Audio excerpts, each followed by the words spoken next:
வணக்கம். பிப்ரவரி 10ஆம் தேதி இன்னைக்கான இரண்டாவது பதிவு. பங்குச்சந்தையில் நடந்த சில விஷயங்களை விரைவாக பார்க்கலாம். முக்கியமான தகவல், நான் செபி ரெஜிஸ்டர்ட் அட்வைசர் கிடையாது. நம்ம சேனல்ல இருந்து எப்போதுமே ஸ்டாக் ரெக்கமெண்டேஷன்ஸ் கிடையாது. யூடியூப் சேனல் மட்டும் இல்லைங்க, மற்ற சோஷியல் மீடியா பிளாட்ஃபார்மான இன்ஸ்டாகிராம், வாட்ஸ்அப், டெலிகிராம்ல இருந்து கூட நம்ம ஸ்டாக் ரெக்கமெண்டேஷன்ஸ் வழங்குவதில்லை. மேலும் பணத்தை வாங்கிட்டு எந்த சேவையும் வழங்குவது இல்லை.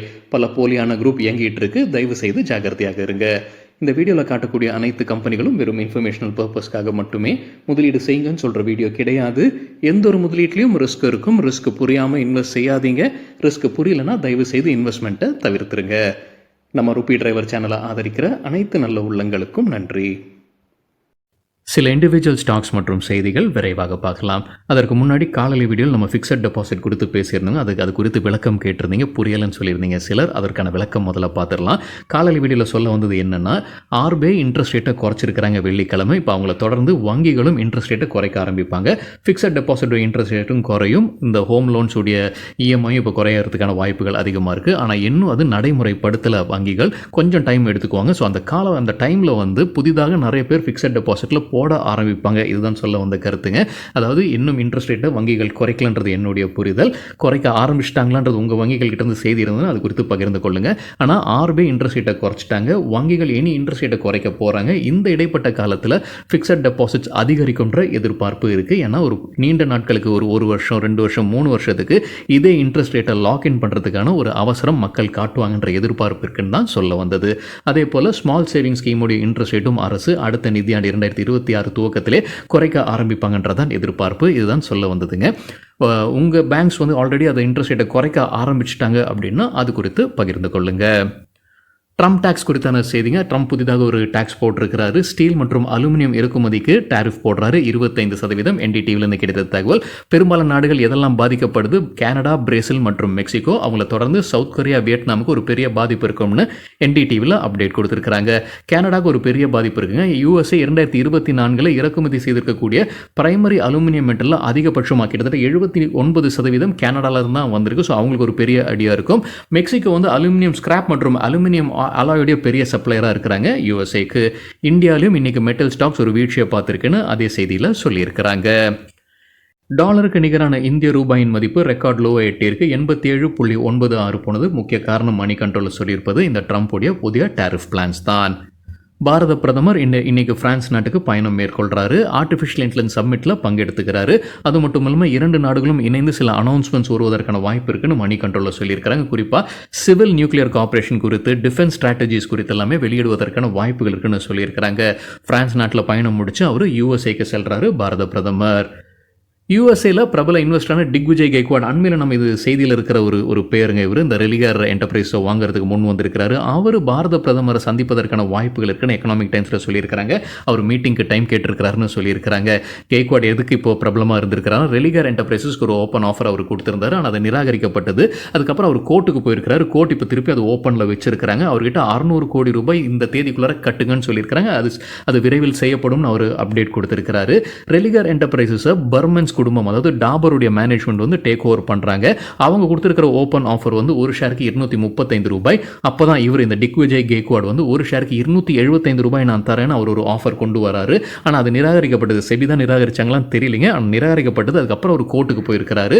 கோர்ட்டுக்கு வந்து இப்போதைக்கு அது இன்னும் ஓப்பனில் வைத்திருக்கிறாங்க. அதனால அவருடைய முதற்கட்டமாக அந்த பணத்தை கட்டுங்கன்னு சொல்லியிருக்கிறாங்க 600 கோடி ரூபாய். ஸோ இது குறித்து அவர் பாரத பிரதமர் கிட்ட பேசுவார். அதற்காகத்தான் இந்த மீட்டிங் ஏற்பாடு செய்யப்படுதுன்னு எக்கனாமிக் டைம்ஸில் அப்டேட் கொடுத்திருக்கிறாங்க. அஜாக்ஸ் இன்ஜினியரிங் ஐபிஓ குறித்தான அப்டேட் இன்னைக்கு ஓப்பன் ஆகுது. பிப்ரவரி 12ஆம் தேதி முடிவு பெறுது.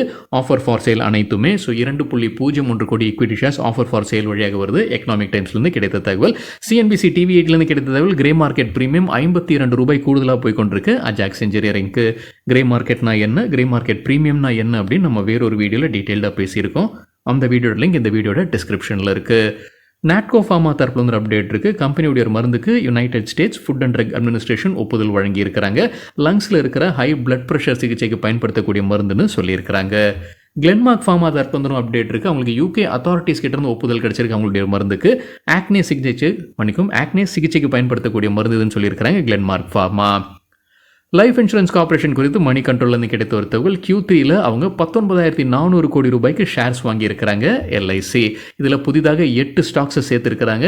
81 ஆல்ரெடி எக்ஸிஸ்டிங் ஷேர்ஸில் அவங்களுடைய ஸ்டேக்கை உயர்த்தி இருக்கிறாங்க. எல்ஐசியுடைய போர்ட்ஃபோலியோவில் இப்போ 286 ஸ்டாக்ஸ் இருக்குது. அதோடைய மதிப்பு 15.29 லட்சம் கோடி ரூபாய். போன குவார்ட்டரில் முடிவில் அவங்களுடைய போர்ட்ஃபோலியோடைய மதிப்பு 16.76 லட்சம் ரூபாய் இருந்தது. ஆனால் குறைஞ்சிருக்கு, அந்த மார்க்கெட் விழுந்திருக்கு. அதன்படி அவங்களுடைய வேல்யூவும் குறைஞ்சிருக்கு. புதிதாக அவங்க சேர்க்கக்கூடிய ஸ்டாக்ஸ் எவை, எதெல்லாம் அவங்க குறைச்சிருக்கிறாங்க, இதெல்லாம் விற்பனை செய்யிருக்கிறாங்க, அந்த பட்டியலும் கொடுத்துருக்காங்க.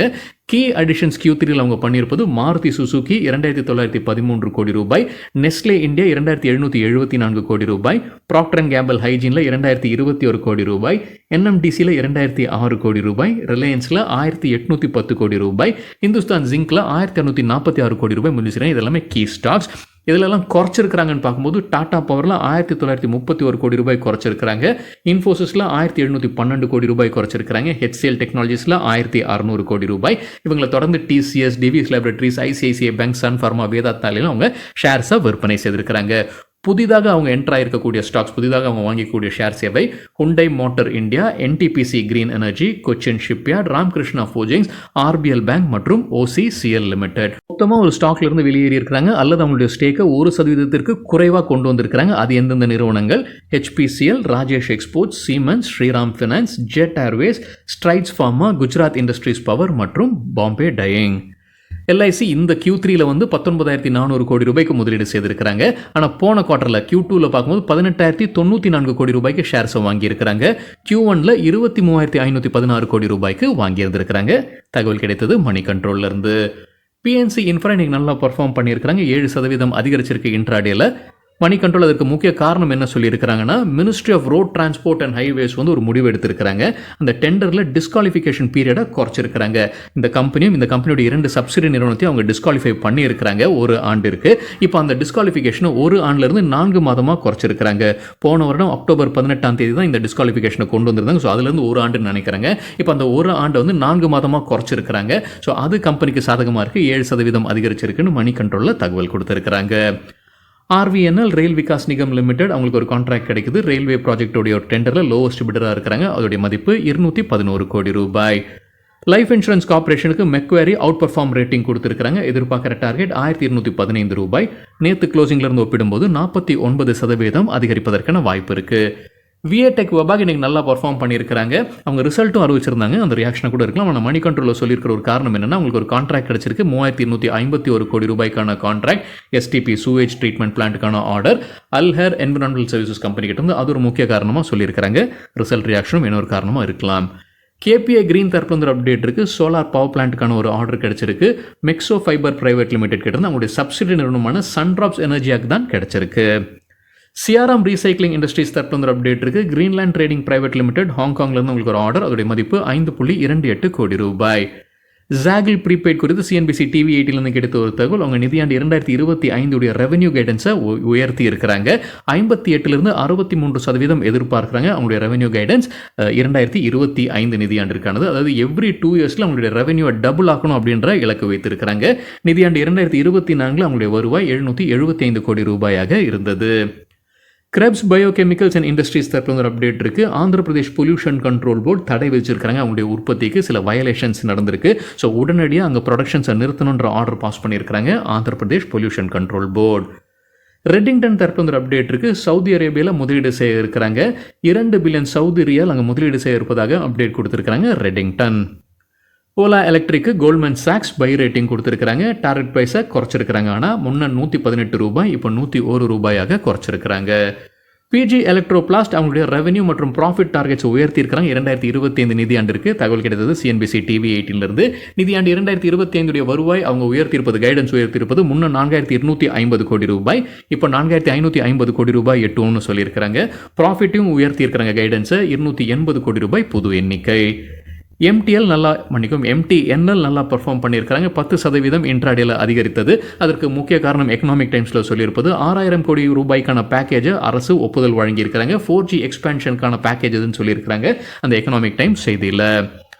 மஹிந்திரா அண்ட் மஹிந்திராக்கு புரோக்கிங் கம்பெனிஸ் ரிசல்ட்டுக்கு பிறகு என்ன ரேட்டிங் டார்கெட் கொடுத்துருக்காங்க. மெக்வேரி அவுட் பர்ஃபார்ம் ரேட்டிங் தொடர்ந்து கொடுத்துருக்காங்க. டார்கெட் ப்ரைஸை உயர்த்தி இருக்கிறாங்க. 3511 3643 உயர்த்தி இருக்கிறாங்க. நொமுரா தொடர்ந்து பை ரேட்டிங், எதிர்பார்க்குற டார்கெட் 3681, முன்ன சொல்லியிருந்தது 3664. கோல்ட்மேன் சாக்ஸ் தொடர்ந்து பை ரேட்டிங் கொடுத்துருக்காங்க. எதிர்பார்க்குற டார்கெட் ப்ரைஸை உயர்த்தி இருக்கிறாங்க. 3700 3800. நேற்று க்ளோசிங்லேருந்து ஒப்பிடும்போது 19% அதிகரிப்பதற்கான வாய்ப்பு இருக்குது. பேங்க் ஆஃப் அமெரிக்கா தொடர்ந்து பை ரேட்டிங் கொடுத்துருக்காங்க. மஹிந்திரா அண்ட் மஹிந்திராக்கு எதிர்பார்க்குற டார்கெட் ரூ. 3650. ஆன்லைன் கேமிங் கம்பெனிஸ்க்கு தமிழக அரசு புது விதிகளை கொண்டு வந்திருக்கிறாங்க. மணி கண்ட்ரோல்லேருந்து கிடைத்த தகவல். நிஜமான பணத்தை வைத்துக்கொண்டு விளையாடக்கூடிய இந்த கேம்ஸ், இந்த கம்பெனிகளுக்கு தான் இந்த புது விதிகளை கொண்டு வந்திருக்கிறாங்க. ஏற்கனவே அரசு தடை விதிச்சிருந்தாங்க 2023 நினைக்கிறேங்க, இயர் ஞாபகம் இல்லை. ஆனால் அதுக்கப்புறம் கோர்ட் வந்து அதை நீக்கிட்டு இருக்கிறாங்க. ஆனால் கோர்ட் அதை நீக்கியப்போ, அந்த தடையை நீக்கியப்போ அவங்க என்ன சொன்னாங்கன்னா, அரசு வேணால் தனியாக அவங்க விதிகளை கொண்டு வரலாம்னு சொல்லியிருந்தாங்க. ஸோ அதன் அடிப்படையில் இப்போ தமிழக அரசு புது விதிகளை கொண்டு வந்திருக்கிறாங்க. இந்த ஆன்லைன் ரியல் மணி கேம்ஸை நடத்தக்கூடிய நிறுவனங்களுக்கு பிளாங்க் ஹவர்ஸ் அறிவிச்சிருக்காங்க. அதில் சில விதிகள் விரைவாக பார்த்துருக்காங்க. பிளாங்க் ஹவர்ஸ் அறிவிச்சிருக்காங்க. நள்ளிரவுலேருந்து காலையில் 5 மணி வரைக்கும் எந்த லாகினும் அலோவ் பண்ணக்கூடாது, அதாவது அந்த நேரத்தில் இயங்கக்கூடாதுன்றதான் சொல்கிறாங்க. So blank hours. மைனஸ்க்கு தடை விதிக்க வேண்டும். அதுக்கப்புறம் வந்து டெய்லி, வீக்லி, மந்த்லி மானிட்டரி லிமிட்ஸை செட் பண்ணக்கூடிய அளவுக்குள்ள இருக்கணும். ஸோ யாரெல்லாம் பிளேயர்ஸாக இருக்காங்களோ அவங்களால இது செய்ய முடிய வேண்டும்ன்ற ஒரு ஆப்ஷன் கொடுக்கணும்னு இருக்கிறாங்க. காஷன் மெசேஜ் கொடுத்துக்கிட்டே இருக்கணும். 1 மணி நேரத்துக்கு மேலே நான் விளையாடிட்டு இருக்கிறேன் அப்படின்னா ஒவ்வொரு அரை மணி நேரத்துக்கும் இந்த மெசேஜ் வந்துகிட்டே இருக்கணும். நீங்கள் 1 மணி நேரத்துக்கு மேலே விளையாடிக்கிட்டு இருக்கீங்கன்ற அந்த பாப்அப் மெசேஜ் வந்துகிட்டே இருக்கணும்னு சொல்லியிருக்கிறாங்க. இது ஒரு அடிக்டிவ் நேச்சராக இருக்கக்கூடிய கேம் அப்படின்றது கண்டினியூஸாக அந்த டிஸ்பிளே இருந்துகிட்டே இருக்கணும்னு சொல்லியிருக்கிறாங்க. KYC கட்டாயப்படுத்துகிறாங்க, அதாவது நோ யுவர் கஸ்டமர். லாகின் வந்து ஆதார் பேஸ்டாக இருக்கணும்னு சொல்லியிருக்கிறாங்க. ஸோ இந்த மாதிரியான சில விதிகள்ங்க. ஸோ இந்த மாதிரியான விதிகள் கொண்டு வரும்போது இந்த இண்டஸ்ட்ரி மேலே ஒரு ப்ரெஷர் இருக்கும்னு சொல்லியிருக்கிறாங்க சில வல்லுநர்கள். மணி கண்ட்ரோலிருந்து கிடைத்த தகவல். என்ன ப்ரெஷர்னா, ஒவ்வொரு மாநிலமும் இந்த மாதிரி தனிப்பட்ட விதிகளை கொண்டு வந்தாங்கன்னா இதை நடைமுறைப்படுத்துவதற்கு அவங்க பணம் செலவு பண்ண வேண்டியது இருக்கும், ஆட்களை கொண்டு வர வேண்டியது இருக்கும். ஸோ அவங்க மீது ஒரு ப்ரெஷர் இருக்கும். ஸோ அதனால் இப்போ இது வந்து இந்த மாதிரி வருவது இந்த செக்டருக்கு கூடுதலாக ப்ரெஷர் இருக்கும். ஏன்னா ஏற்கனவே இந்த செக்டருக்கு GST அதிகமாக விதிக்கப்பட்டிருக்குன்னு அவங்க தரப்புலேருந்து குற்றச்சாட்டு சொல்லிட்டு இருந்திருக்கிறாங்க அந்த செக்டரை சார்ந்த ஆட்கள். இப்போ இதுவும் மேலும் அவங்களுக்கு ஒரு ப்ரெஷராக இருக்கும்னு சொல்லியிருக்கிறாங்க. இந்தியன் கேமிங் இண்டஸ்ட்ரியோட வருவாய் 2024 நிதியாண்டில் $3.8 பில்லியன் இருந்திருக்கு. போன நிதியாண்டு 2023 ஒப்பிட்டு பார்க்கும்போது 22% அதிகரிச்சிருக்கு. அடுத்த 5 ஆண்டு இல்லை 6 ஆண்டு நிதியாண்டு 2029 இந்த செக்டருடைய வருவாய் $9.2 பில்லியன் கடக்கும்ன்ற எதிர்பார்ப்புன்னு சொல்லியிருக்காங்க அந்த மணி கண்ட்ரோல் செய்தியில். அதாவது அடுத்த 5 ஆண்டில் 20% CAGR compounded annual growth rate இருந்ததுன்னா இந்த எண்ணிக்கை $9.2 பில்லியன் அவங்க கடப்பாங்க வருவாயில் நிதியாண்டு 2029 அந்த ரிப்போர்ட் சொல்லியிருக்கு. சரிங்க, இதுதான் சில விஷயங்கள் என்னுடைய பார்வைக்கு எட்டியது. நன்றி, வணக்கம்.